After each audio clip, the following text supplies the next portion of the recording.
Good morning, everyone. Greetings from beautiful spring Thursday morning at KVision Center. I just wanted to give you a update of this Sunday, what's happening. We're going to have a facial workshop with Malu Lagman. I think most of you have requested for that, and so it is happening this Sunday. It's a family day as usual, and so come on in. Registration is required. Please remember to bring your towels and headband.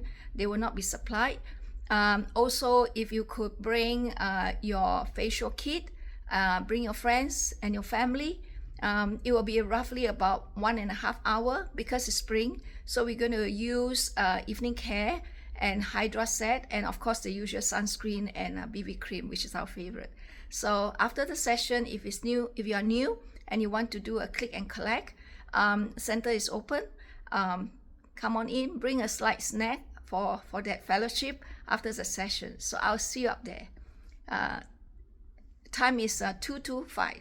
See you there. Lots of love. Signing off now. Bye.